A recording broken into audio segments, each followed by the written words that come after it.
We are in a branded world. We are in a branded world. Years ago, I had a Toshiba copy machine in my office, and I used to ask my assistant to shoot me a Xerox. Now, I'm not saying it's good, and I'm not saying it's bad, but we're in a branded world. And oh, by the way, a corporate and also personal branded world. As a corporation, as a telco, you want to be trusted. Don't you? You want to be trusted. Well, guess what? That's part of branding. You've got to figure out the right imagery and the right messaging and the right words. By the same token, you represent your telco. And personally, you've got to manage brand you. Why? Because you represent your organization. The way you act, the way you speak, where you go, how you work, your essence is all going to be reflected upon the organization you work with. So concurrently to building your brand, building your telco's brand, you got to build your own personal brand and be respected and be believed. You see, in marketing, we have these terms called identity and equity and essence and image. Well, let's talk a little bit about that. Brand identity, brand image.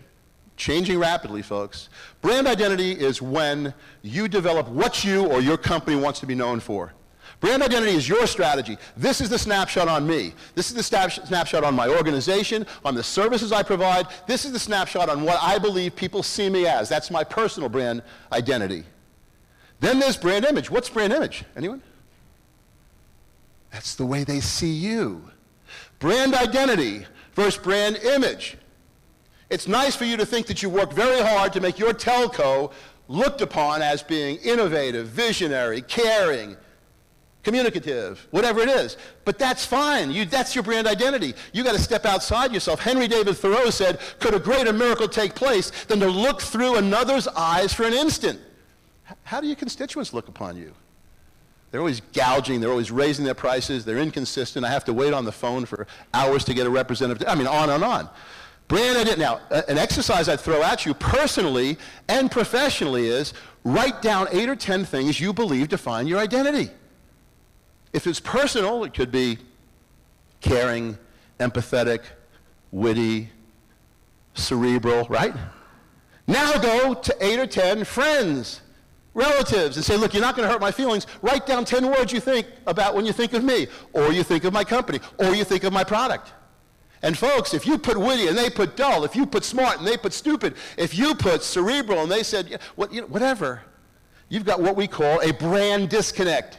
And whether the brand disconnect is about your company, your services, or you personally with managing your own brand, that's critically important. So I'll give you one quick story. Move on and get to closure. I am staying at the Paris Hotel in Las Vegas. I went to check in. And the manager, or the desk clerk said, Mr. Blumenthal, got some good news and bad news. The bad news is we're out of rooms. The good news is we do have one room available for you if you want it. It's the bridal suite. Okay, I take the bridal suite. I go upstairs and I find 2 floors, spiral staircase, heart-shaped bed, chocolate-covered strawberry. I called Kim up and I said, get on a plane. She had something silly to take care of like the children. So in any event, so I go down to the health club and I work out, and now I come back to my bridal suite. And I take a shower and I put on a pair of shorts, okay, and I collapse on the bed without a shirt. And I look up.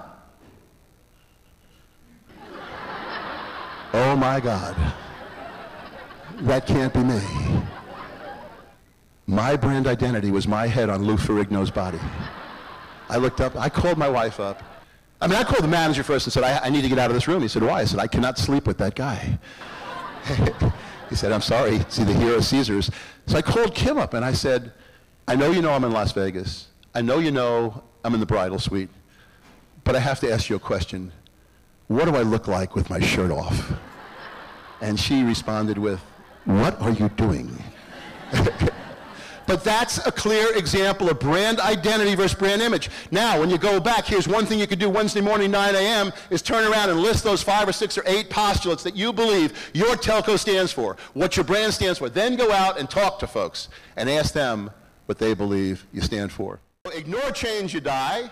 React to change, you survive. Here is the big one. Here is the one that's critically important.